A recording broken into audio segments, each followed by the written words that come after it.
Você tá ouvindo 3 pessoas que gostam muito de animais chegando em uma casa onde mora uma mulher, cachorros, gatos e muitas lembranças e livros. A mulher é Urda Alice Clear. Ela nos recebe com um vestido vermelho longo, tem um cabelo claro e um corte estilo Chanel, anda devagar e está acompanhada de 2 cachorros. Nos recebe no portão muito simpática, cumprimenta eu, Carol Passos, e a Stephanie Ceola, e conosco está o escritor Marcelo Lares. Prazer conhecer. Também. Oi, tudo bem? Eu sou a Carol.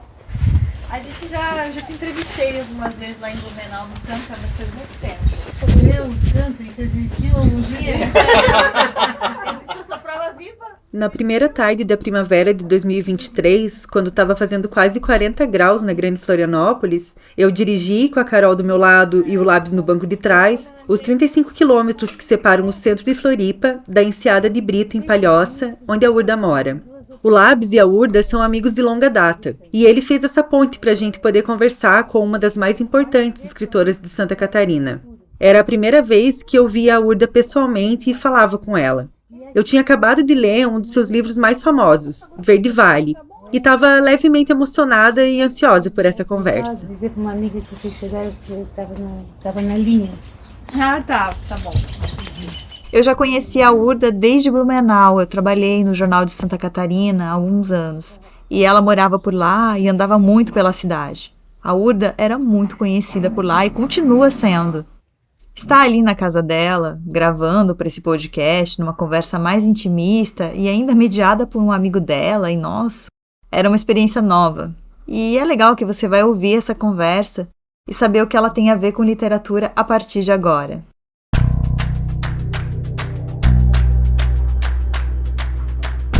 Eu sou a Carol Passos e você está ouvindo o 2º episódio da série especial sobre literatura catarinense do Pós-Fácil Podcast. E eu sou a Stephanie Ceola. Essa série é uma produção do Pós-Fácil Hub de Jornalismo em Áudio, financiada pelo programa Acelerando Negócios Digitais do Centro Internacional para Jornalistas, com apoio da Abrage e da Meta. Para fazer essa série, a gente conta ainda com a parceria de 2 empresas catarinenses, a Traço Design e a Livros e Livros, e das pessoas que nos apoiam financeiramente. Vamos voltar para a casa da Urda?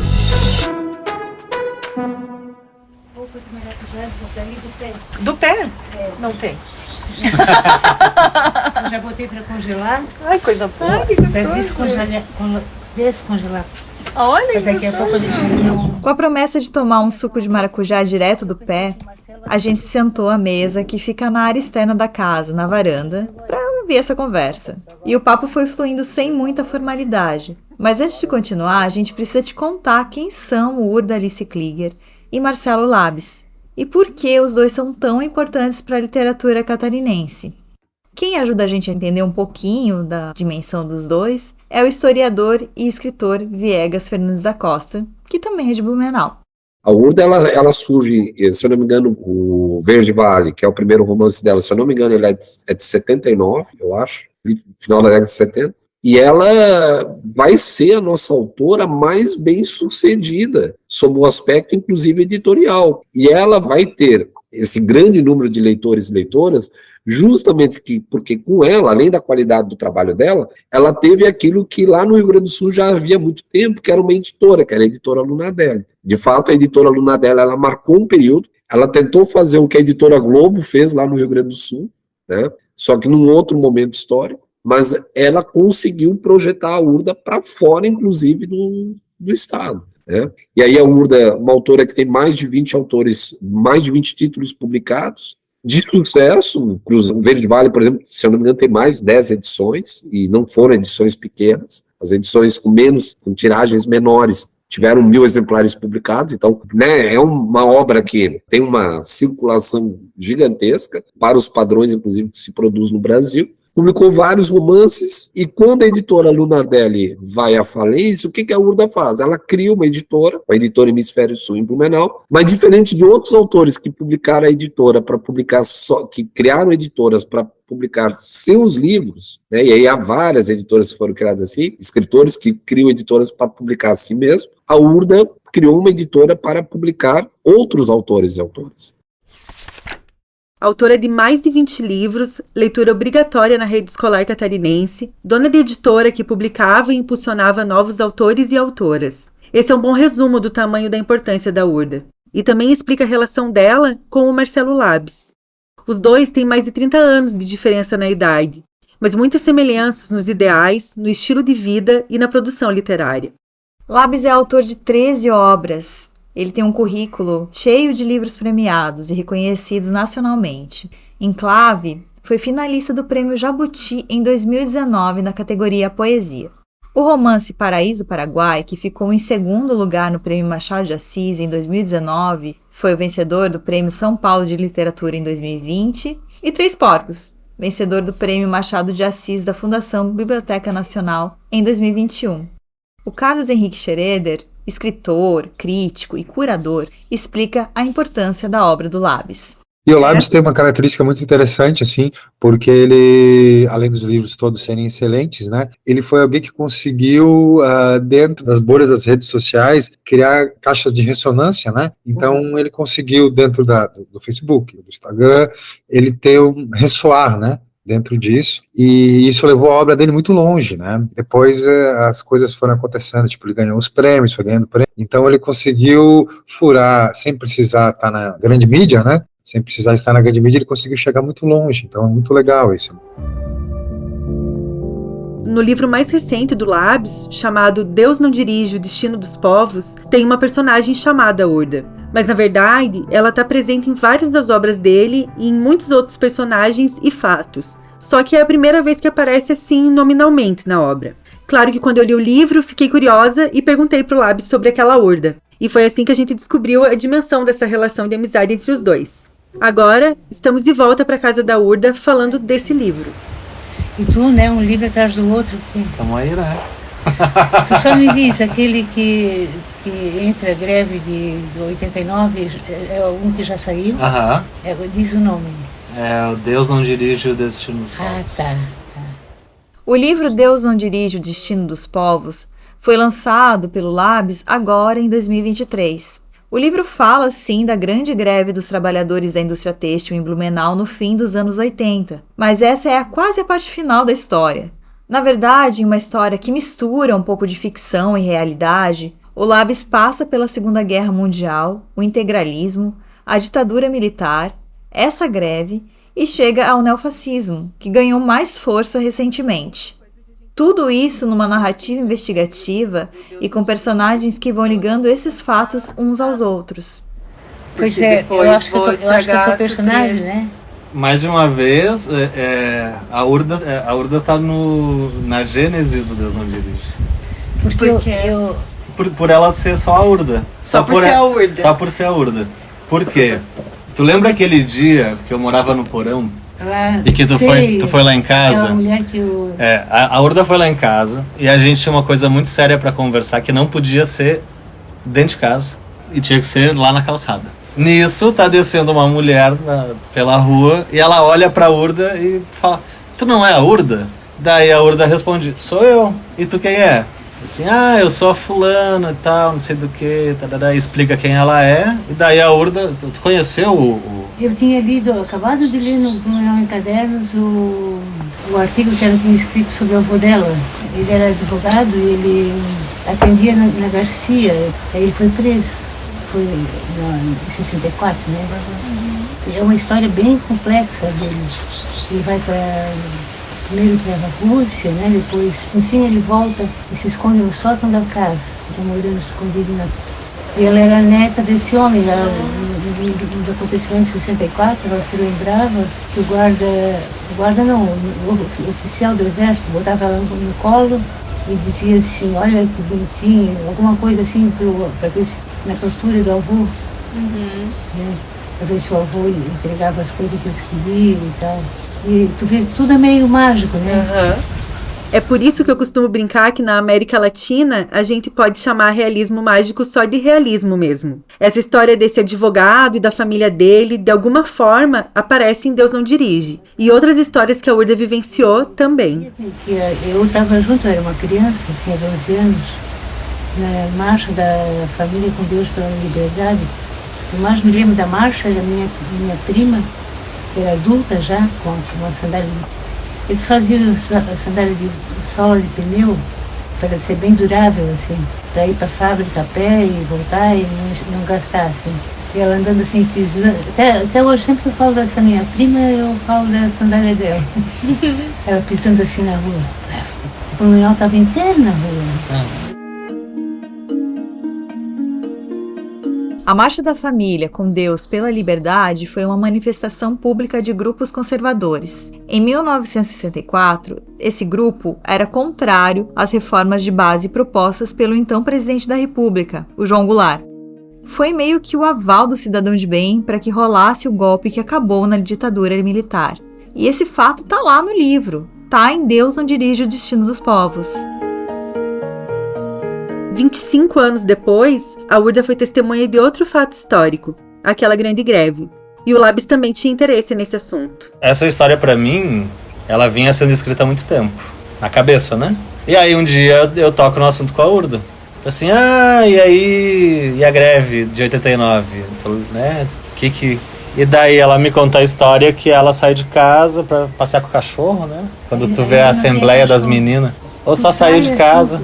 Tu anda, sei lá, 400 metros, 500 metros, eu saí do Bom Retiro. Uhum. Eu cheguei ali no Colégio Pedro II de Baixo. Estava acontecendo a assembleia que estavam para decretar ou não a greve, e tinha uma multidão de gente, vamos dizer assim, algumas mil pessoas, assim, e tinha havido muita injustiça, porque o trabalhador de Blumenau que trabalhava nas fábricas têxteis tinha salário, tinha sindicato, tinha cooperativa, tinha empréstimos, tinha uma série de coisas.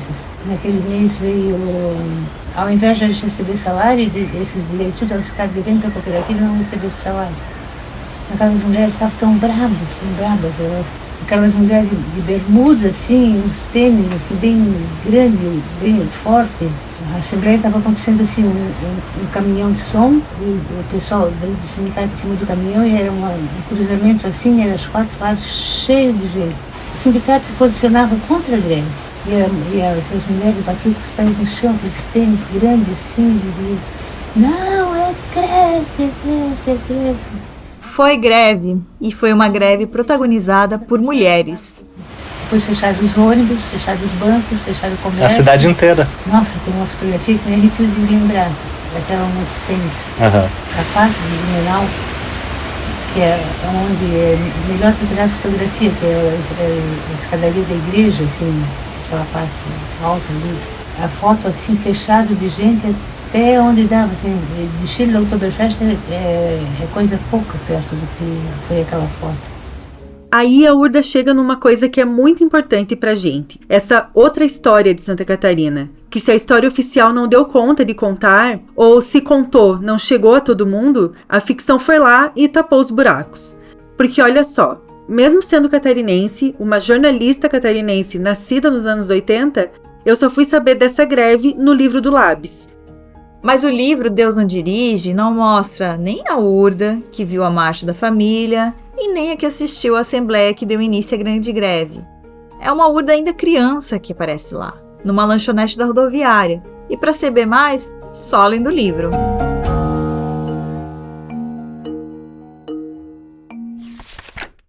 Agora a gente precisa dar mais um salto no tempo, só que dessa vez para o passado. Mas antes, uma pausa para o suco de maracujá da Urda. O maracujá é tanto que tu não sabe o que fazer com o maracujá. É aqui no terreno? Oh, que beleza! Todo ano eu começo a comer maracujá e conto 1, 2, 3. E depois que deu 100, eu paro de contar. Lá na casa da minha mãe também tinha maracujá, agora não tem mais.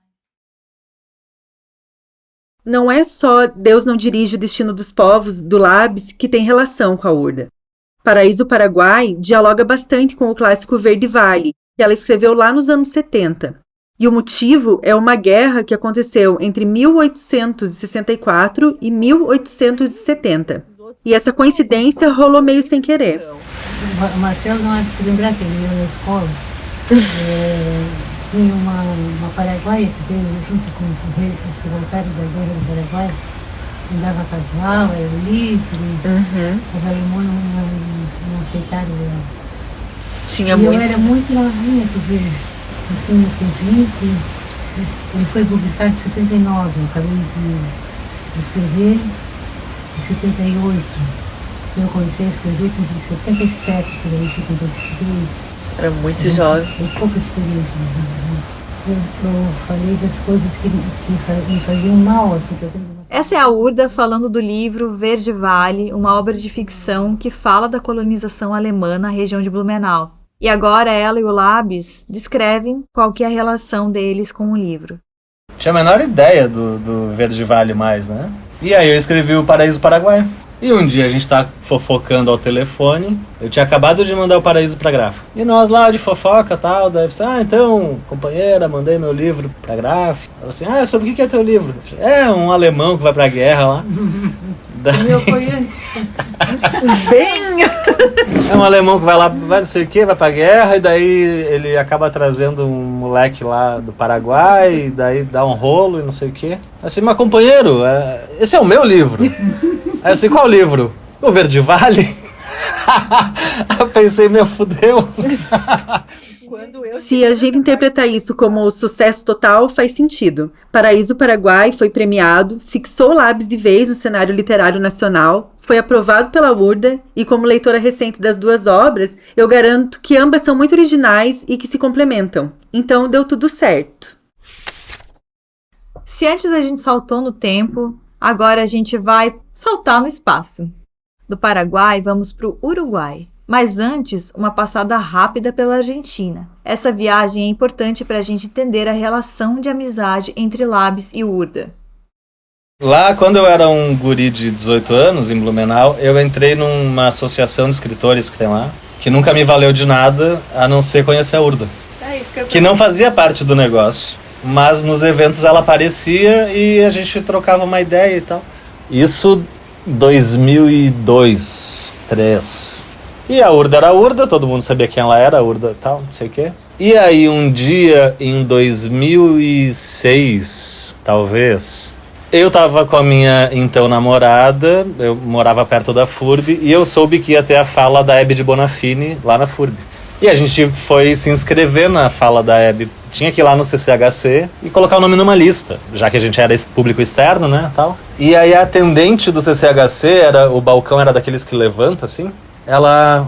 vocês vieram ver a Hebe? Ela já tá aqui. Levantou o negócio e nos puxou pra dentro. E aí ela abriu a porta, nos jogou pra dentro e tava a Hebe sentada, conversando com a Urda.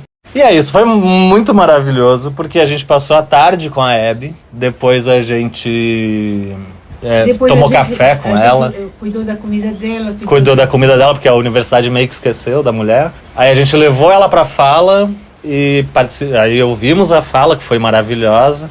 E antes de entrar no auditório, a gente estava enganchado assim, andando de braço dado. Ela abriu a bolsa dela e me deu um cartão da Universidade das Madres, que era em Buenos Aires. E ela falou, vai lá nos visitar, quero muito que tu vai e tal. Daí eu falei, não, tudo bem. E não tinha a menor ideia de como fazer isso. E aí, por causa desse dia, e dessa conversa toda, e desse cartão, e de baixar filme argentino em blog, essas coisas, eu fui pra Argentina, conheci a universidade, marchei com as madres uma primeira vez. Aí depois eu viajei pra Bolívia, aí um dia, pro Paraguai, inclusive, e aí um dia eu tô conversando com a Urda, eu falei, companheira, tu conhece o Uruguai?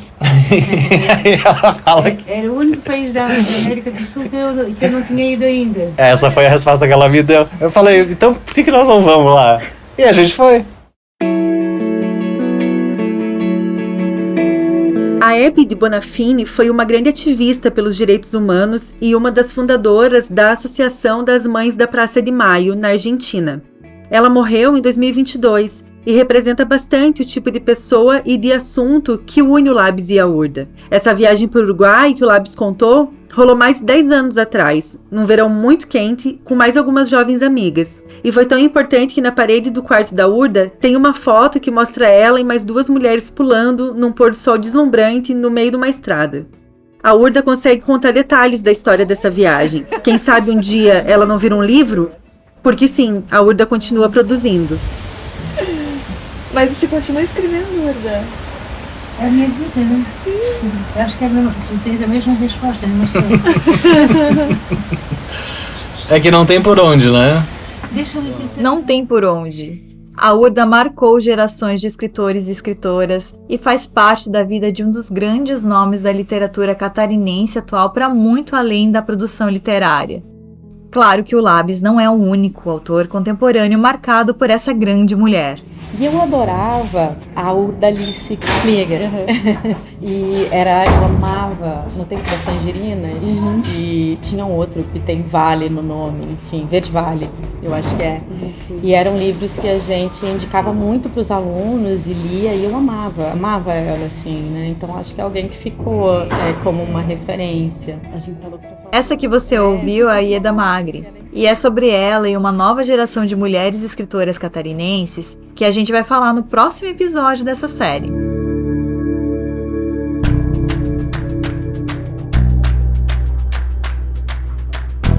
Esse podcast é uma produção do Hiposfácio Hub de jornalismo em áudio.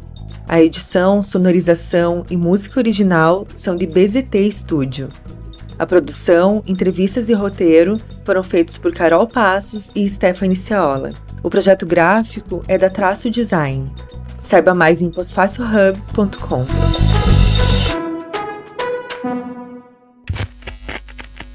Esse podcast foi editado pela BZT e produzido por